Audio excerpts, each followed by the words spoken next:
I know you can relate to this. You have your speech prepared. Perfect. The slides are there. The data is there. The stories, the gestures, you've fixed everything.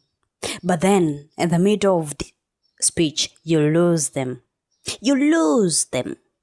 You wonder why. The executive checks his phone or just checks out of the room.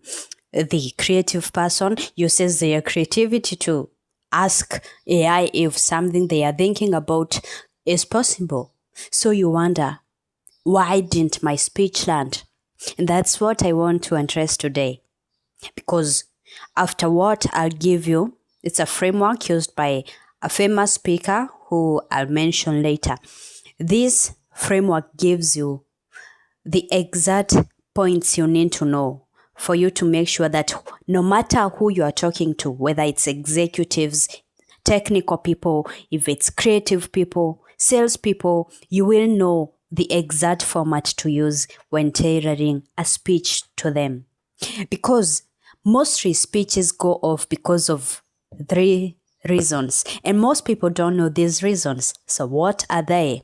The first one, it's because of the wrong language. Use wrong language when talking to people. So for instance, you're talking to executives, but you're mentioning all this jargon, which they don't really understand because they don't talk like that. You're talking to creatives and you have all these data and complicated spreadsheets, and you think that you're going to see it because you also see it, but they won't, because that's not how their brain works. So everyone just switches off. Another reason why people might not want to listen to you is because you are using the wrong energy. You came in, you're so powerful, you're jumping, you're using all these bold gestures and going around the room, and you are talking to academics. They just want to stay calm, stay like this, like nuts, and listen. They don't want all the drama you're bringing to the stage. Or you are talking to high energy people like sales teams, and you are all here standing like a stoic, a very dangerous scientist. They won't relate to what you're talking about. They will just disconnect instantly. And the reason number 3 as to why your message might be off is because you're using the wrong stories. Yeah, that can be a thing. You've heard that stories are the universal language, but not all stories hit. And we are going to talk about that. So here is our path of what we are going to look at. First of all, I'm going to tell you about how to know your audience. Know who you are talking about, because if you don't, you will be talking to yourself. Number 2, we'll talk about speaking their language. I will tell you about that when we get there, how to adjust your tone, vocabulary, and example to the people you are talking about so that everyone gets your message perfectly. Number 3, we will talk about adjusting the content to their needs. Because sometimes you tell someone something good, but it doesn't concern them in any way, so they tune out and it won't be valuable to them at all.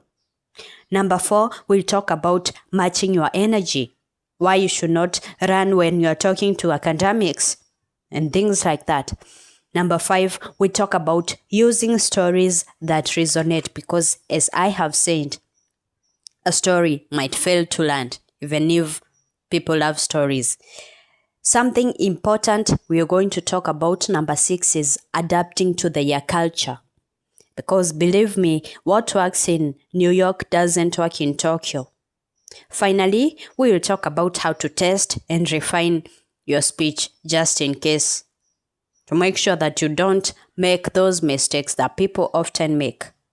So let's start with the first one, which is know your audience. Woo! Now, you should make sure that you research their demographics, infographics, whichever graphics you can about them. Make sure that you know their pain points. What keeps them asleep at night? I'm sure you hear that a lot, right? Yeah, the reasoning behind that is to make sure that you know their desires. What do they want to achieve? What are they looking to get from in this particular presentation? Then, are they data-driven people? Do they like stories? Do they like spreadsheets? Make sure that you've collected some little aspects to make sure that you've structured the speech for this person. Not that you go and talk at this person. You can create what is known as a persona, an audience persona, and it works like you create a name for your audience. The person I'll be talking to is an executive. Let us call this executive Mr. Jacobs. Right. Then, their backstories. Mr. Jacob has done this for long. He has these years of experience. He cares about this certain kind of data and information. Then, what is their biggest fear? They fear losing money for the company. What is their biggest goal? They would like to make sure that this company is listed at the top 100 companies in the country by the end of 10 years or so.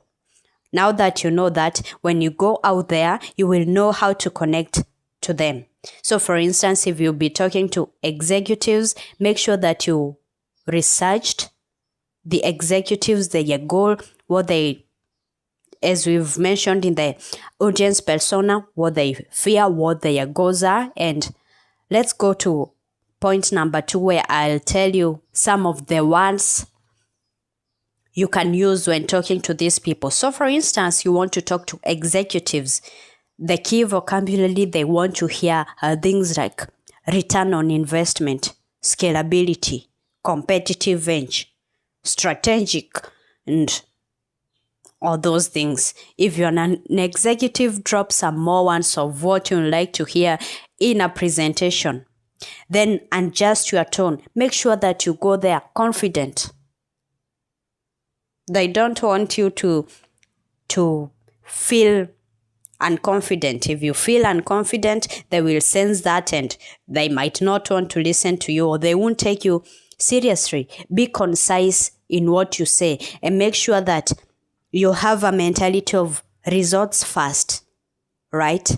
Not like stories first and then the results will follow. Start with the results. You can give your stories later, and stories that resonate. We'll talk about that. What to avoid? Avoid jargon. Avoid ones that you hear young Gen Zs talk about out there, unless this executive is a Gen Z. But I don't think they want to hear that in that kind of setting. Also, avoid long processes, explanations. Don't explain to them something they really know as if they are fools, okay? They won't like that. They will see you are clearly wasting their time. Just go straight to the point. Number 2, techies. They love technical things. Talk to them things like architecture, latency, API, data pipeline, repository.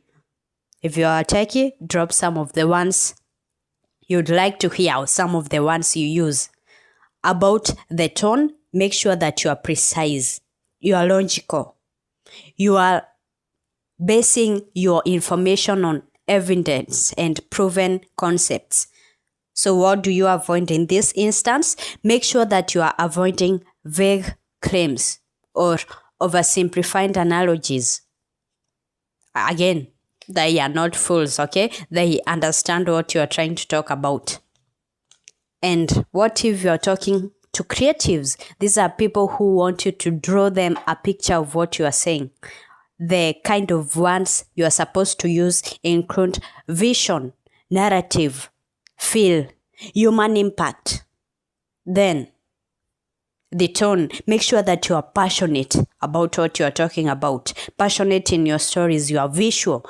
You are connecting to them emotionally. You have this emotional warmth. And what do you avoid in such instances? You avoid the kind of things you said to executives, like using pure data without emotion. They will check out or check their phones, which is also checking out. So unless you know that your audience owns the jargon, don't use it. If you have questions, please ask me before we pass this point. Point number 3, very important, this one. It's about adjusting your content to their needs. And we do this with a framework, which is, please write this one down, WIIFM. Can rewind to listen to that again. What it stands for is what's in it for me.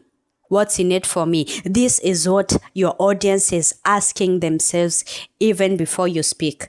Why should I listen to this presentation? What do I learn? For instance, before watching this video, you are wondering, what do I learn in it? What do I benefit from? What's in it for me? If you don't fulfill that need, then, or if you don't mention it, people will not be interested. So, to make sure that every single point you make counts, make sure that, and that's why it's very crucial to research your audience. I'll give you some of the points of the examples of people you might be talking to, and you can see how you can structure it for even other audiences. For instance, let's say you're talking to salespeople. What do they care about? They care about their commission rises and them closing more deals. So you'll tell them this strategy will help you close more deals and boost your commission. And of course, bring the energy to the room. If you're talking to HR teams, they care about, tell them this approach will reduce turnover and improve employee satisfaction. If you're talking to marketers, they care about their leads. So you will tell them, this tactic will increase the click-through rates and drive more qualified leads. If you're talking to executive, tell them this decision directly impacts Q3 revenue and reduces operational risk. So make sure that you've researched them very well and then put in something that they can instantly see. This will be worth my time in the presentation.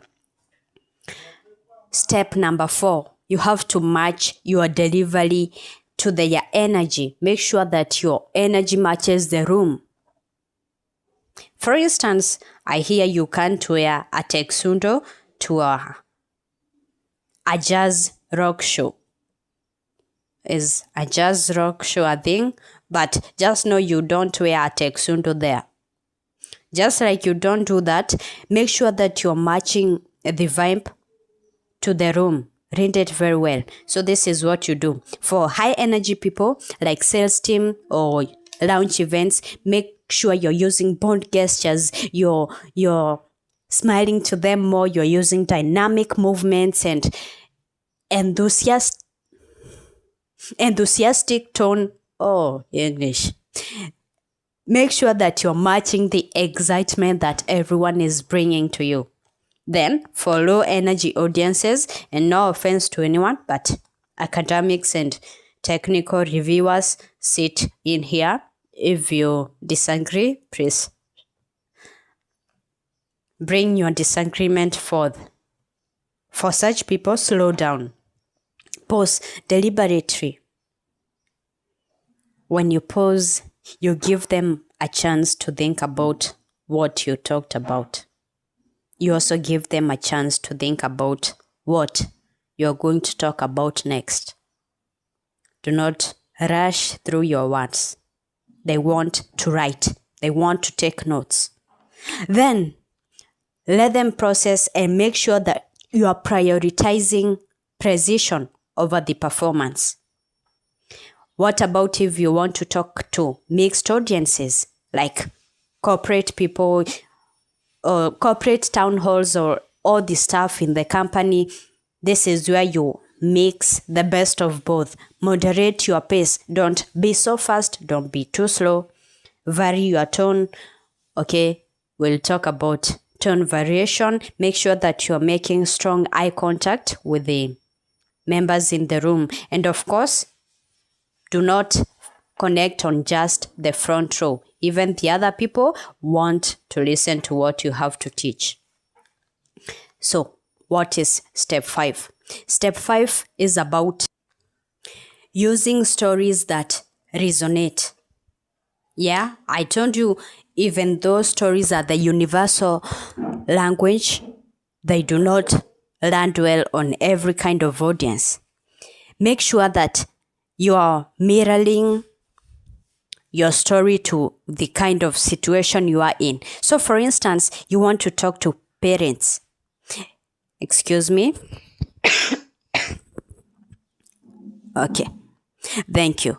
When you're talking to parents, make sure that you're talking to them about work and family balance. Like, talk to them using stories that involve the guilt of a late pickup or the 6 a.m. alarm and the 11 p.m. inbox, and they will recognize that based on their own life. If you are talking to entrepreneurs, talk about taking a risk nobody thought would work or nobody understood. Talk about an idea you had at 2 a.m. on the kitchen in the moment before it worked. If you're talking to students, talk to them about overcoming doubt and failure on their way to a certain goal they set, or the rejection letter before the breakthrough. Hope with evidence. Hope with evidence.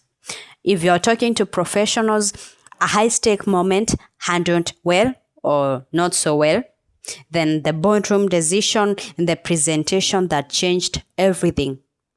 Basically, what I'm trying to say is, based on whoever you're talking to, make sure that your stories are within that scope.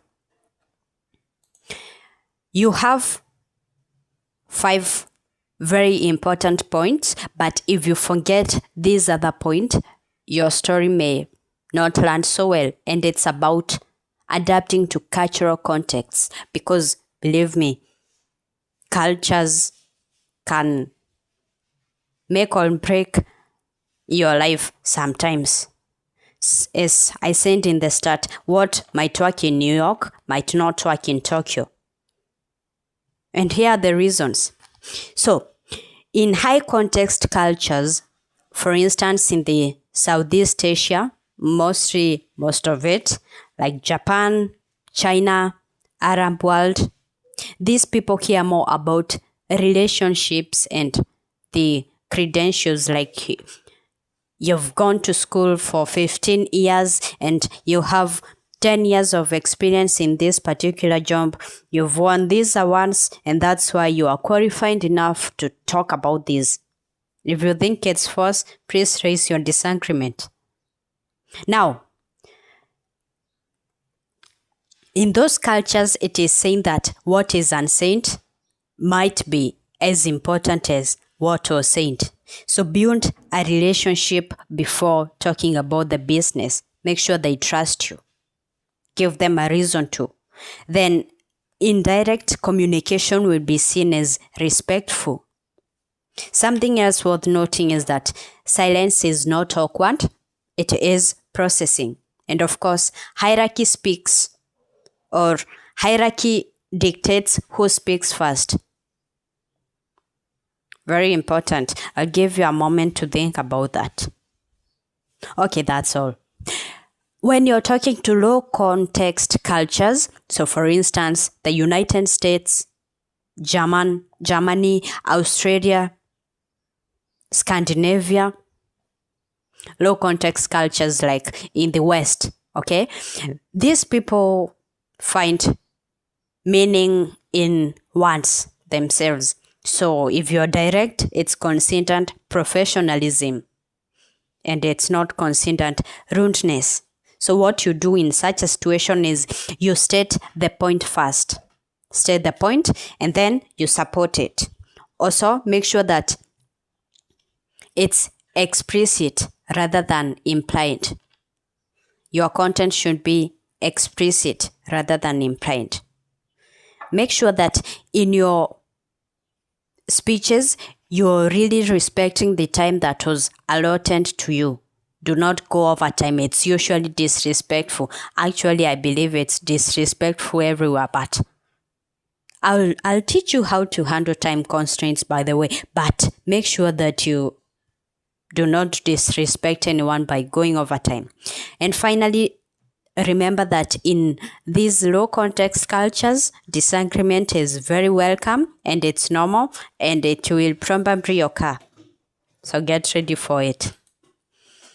Now that you have all those steps, we will finish with step number 7, which is test and refine. Because no matter how much you try, you might still not feel it's okay, or you might not feel ready to go about it. So you can test first with a small group. If you can get someone who represents your target audience, you can try your speech with them and ask them how they feel about it. If you don't have someone, it's time to rejoice, because nowadays there's artificial intelligence which will act as somebody else and it will explain to you if your message matches your context. And when you're doing that, make sure that you're asking the right question. Don't just ask, did you like it? Ask some clarifying question like, what do you wish I mentioned or should not have mentioned? What was unclear to you in my message? And what is a better way of saying this based on this culture? You can also survey and poll your audience, and this is mostly after you've done your speech. Ask them questions and this will help you for future speeches of such magnitude. And of course, watch for signals. If you see them leaning forward, just know they want to listen more. If you see them checking their phone, just know you've probably lost them, unless you've told them, everybody check your phone. Okay? Yeah. And always make sure that your message has landed properly. Now, when you go to give that speech to maybe executives or creative people, you will know exactly how to plan your speech. And speaking of planning your speech, do you have a structure for your speech? Do you know how to go about the preparation? Well, if you don't, or if you think you do, you might be wrong. If you don't, there is a previous video about how to structure a speech. I talk about the opening, the introduction, because those are different. The body, why that matters and what you should put in there, how you should close your speech, how to follow up. And of course, I'll give you some ways on how to prepare. And I do upload every week, so make sure you follow and come back here to check the following video and also the previous one. Thank you. Now, I want you to write down what stood up for you throughout this session, and if nothing, then I think I should stop doing this. Thank you.